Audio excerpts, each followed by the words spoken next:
मुट्ठ मारने वाले तुम्हारा स्वागत है। इस वीडियो में हम हस्त मैथुन इसी से संबंधित एक बड़े गंभीर विषय पर आपका ध्यान आकृष्ट करने की कोशिश करेंगे। वह है हस्त मैथुन। जिन लोगों के ऊपर शहरी आवरण थोड़ा अधिक चढ़ा है वह इस क्लिष्ट हिंदी के शब्द को मैस्टरबेशन के नाम से सुनते आ रहे होंगे। सुनते के साथ जानते और समझते शब्द का इस्तेमाल इसलिए नहीं किया गया है क्योंकि इस बारे में शायद भी नहीं, असल में हमें वास्तविक जानकारी है ही नहीं। एक सामान्य धारणा के अनुसार हस्त मैथुन पाप है, शारीरिक दुर्बलता को जन्म देता है, भविष्य में आपको माता पिता बनने के सुख से वंचित रख सकता है, बाल झड़ने लगते हैं, गाल पिचक जाते हैं, कमर दर्द हो सकता है और न जाने क्या क्या अनर्गल चीजें हमारे दिमाग में रोपी गई हैं। पर क्या वास्तव में विज्ञान भी इन कपोल कथाओं को सही मानता है? क्या वास्तव में हस्त मैथुन हमारे लिए इतना ही हानिकारक है? और अगर है तो हम सभी यह करते क्यों आ रहे हैं? क्या आप नहीं करते हैं या किया नहीं है?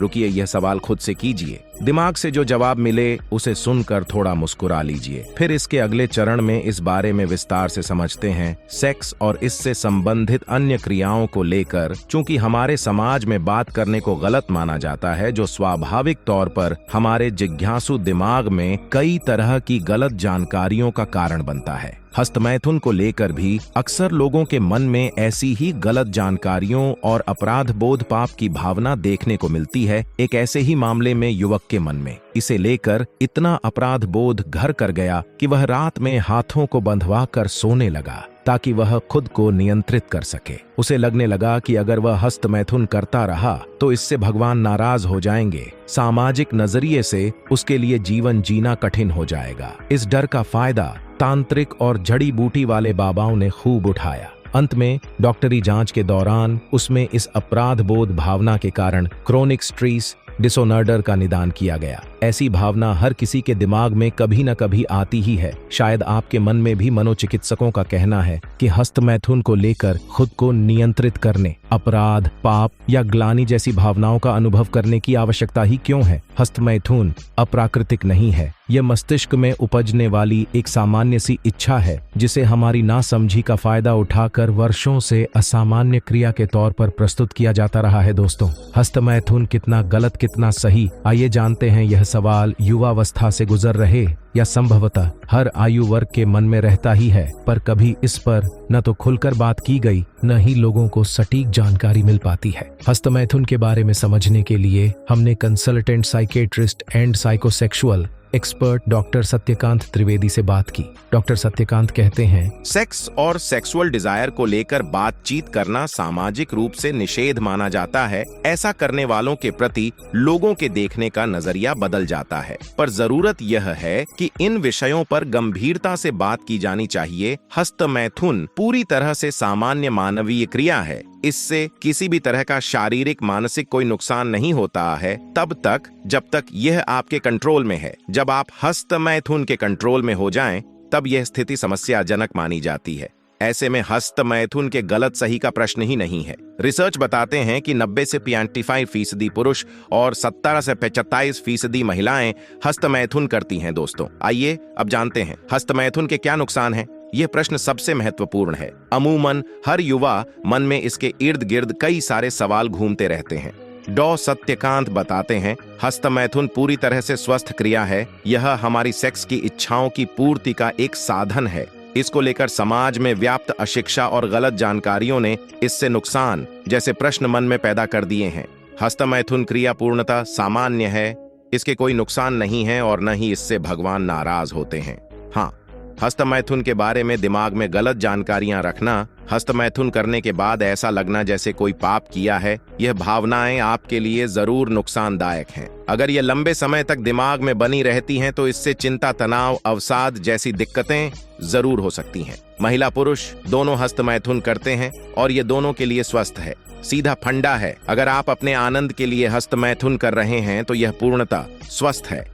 पर अगर यह आपकी मजबूरी बन गया है और आपको करना ही पड़ रहा है तो यह स्थिति समस्याकारक है। हस्त मैथुन को लेकर फैली गलत जानकारियां, चूंकि सेक्स हस्त मैथुन समाज में चर्चा के लिए निषेध विषय हैं, ऐसे में गलत जानकारियों का फैलना या दिमाग में बैठ जाना स्वाभाविक है। डॉ सत्यकांत ने इस पर विस्तार से जानकारी दी। लिंग के आकार पर असर हस्त मैथुन से लिंग के साइज, शेप, टेस्टोस्टेरोन या एस्ट्रोजन लेवल क्रमशः पुरुषों और महिलाओं को सेक्स के लिए प्रेरित करने वाला हार्मोन, यौन क्षमता, फर्टिलिटी में कोई कमी नहीं आती। क्या शरीर में कोई ऐसा अंग है जिसका उपयोग करने पर उसके साइज पर फर्क पड़ता है? हाथ, आंख, कान, पैर कितनी बार किया जा सकता है? ये सोशल मीडिया और यूट्यूब के वीडियो को खूब रीच देने वाला सबसे पसंदीदा सवाल है। डॉ सत्यकांत कहते हैं, शादी के बाद दिन में कितनी बार संभोग करना है?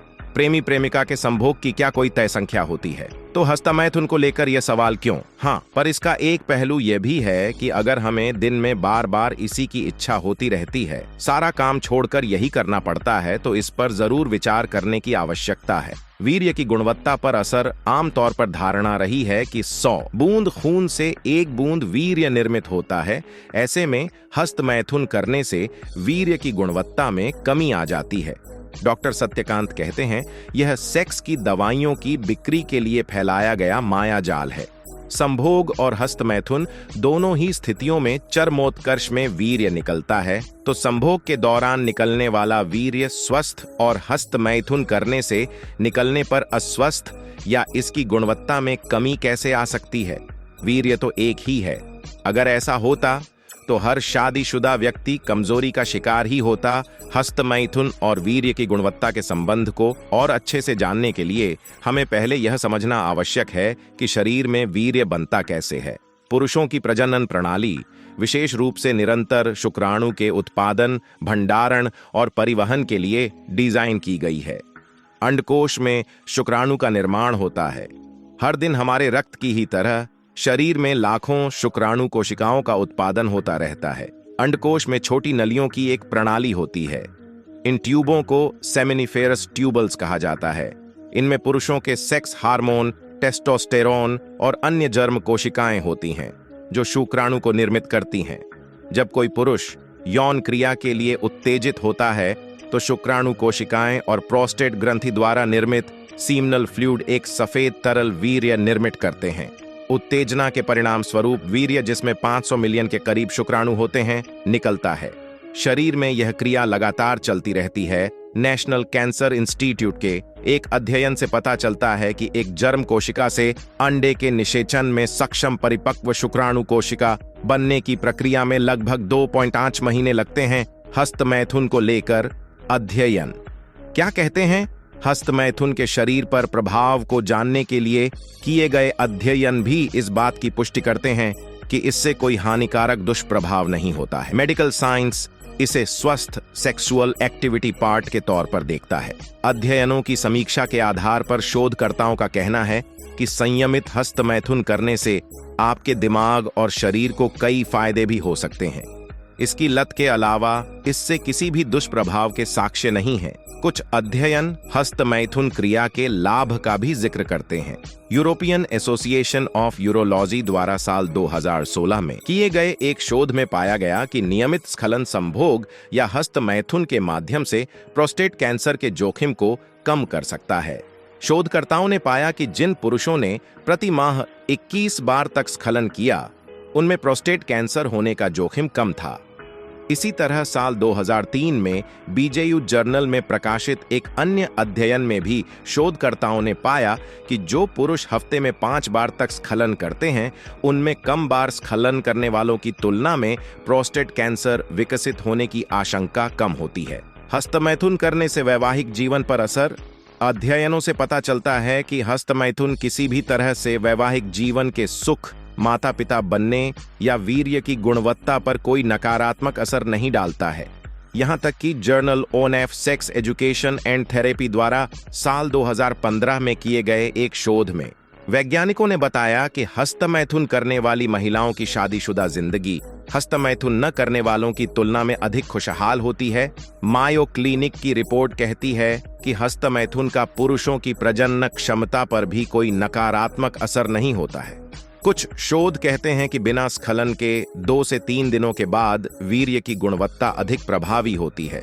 हालांकि अन्य अध्ययनों का मानना है कि दैनिक स्खलन के साथ भी सामान्य शुक्राणु गतिशीलता और गुणवत्ता बनी रहती है। अतएव शोध के निष्कर्ष बताते हैं कि हस्तमैथुन वैवाहिक जीवन के लिए भी स्वस्थ आदत है। इसके कोई नुकसान नहीं है। जब हस्तमैथुन के नुकसान नहीं तो समाज में इतना हौवा क्यों? इस लेख में साक्ष्य सहित प्रस्तुत अध्ययनों से यह बात स्पष्ट होती है कि न तो हस्तमैथुन आपको शारीरिक हानि पहुंचाता है, न ही इससे वैवाहिक जीवन प्रभावित होता है।